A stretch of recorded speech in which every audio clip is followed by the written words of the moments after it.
তেভাগা আন্দোলন বলতে কী বোঝো অথবা তেভাগা আন্দোলন কী এ বিষয় সম্পর্কে আজকে তোমাদের সামনে আলোচনা করব। ভারতবর্ষের ইতিহাসে তেভাগা আন্দোলন একটি গুরুত্বপূর্ণ ঘটনা।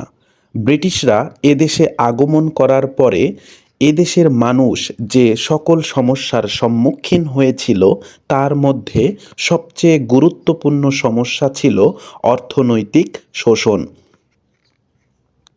গরিব কৃষকদের দ্বারা ব্রিটিশদের অনুসারী জমিদার শ্রেণীর এক দেশের কৃষকদের ওপর নানা ধরনের কর আরোপ করত, ফলে কৃষক শ্রেণীর অত্যাচারের অতিষ্ঠ হয়ে আন্দোলন শুরু করে, যা তেভাগা আন্দোলন নামে পরিচিত। ব্রিটিশ শাসনের শেষের দিকে ভারতবর্ষের দুর্ভিক্ষ দেখা দেয়, যা পঞ্চাশের মন্বন্তর নামে পরিচিত। এ সময় ভারতবর্ষের লক্ষ লক্ষ মানুষ অনাহারে মারা যায়। কৃষক শ্রেণীর মাঝেও খাদ্য অভাব দেখা দেয়। অপরদিকে জমিদার শ্রেণীর কৃষকদের ওপর খাজনার পরিমাণ আরও বহুগুণে বৃদ্ধি করে, ফলে কৃষকরা বিদ্রোহী হয়ে ওঠে। তেভাগা আন্দোলন শুরু হয় 1946 সালে এবং এটি 1947 সাল পর্যন্ত চলতে থাকে।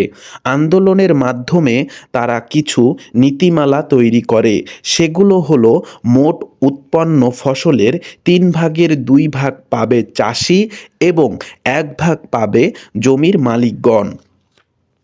বাংলার প্রায় 19টি জেলায় তেভাগা আন্দোলন নামে কৃষক আন্দোলন শুরু হয়, তবে দিনাজপুর ও রংপুর জেলায় এ আন্দোলন তীব্র আকার ধারণ করেছিল। এ আন্দোলনের নেতৃত্বে দিয়েছিলেন ইলা মিত্র, হাজী মোহাম্মদ দানেশ সহ আরও অনেকে। এ আন্দোলনের মাধ্যমে কৃষকরা তাদের অধিকার ফিরে পায়, সেই সাথে হিন্দু মুসলমান ভেদাভেদ ভুলে কৃষকদের মাঝে ঐক্য প্রতিষ্ঠিত হয়। এই ছিল তেভাগা আন্দোলনের সংক্ষিপ্ত বর্ণনা। আশা করি তোমরা এই তেভাগা আন্দোলন সম্পর্কে সংক্ষিপ্ত আলোচনা থেকে বুঝতে পেরেছ বিষয়টা কী।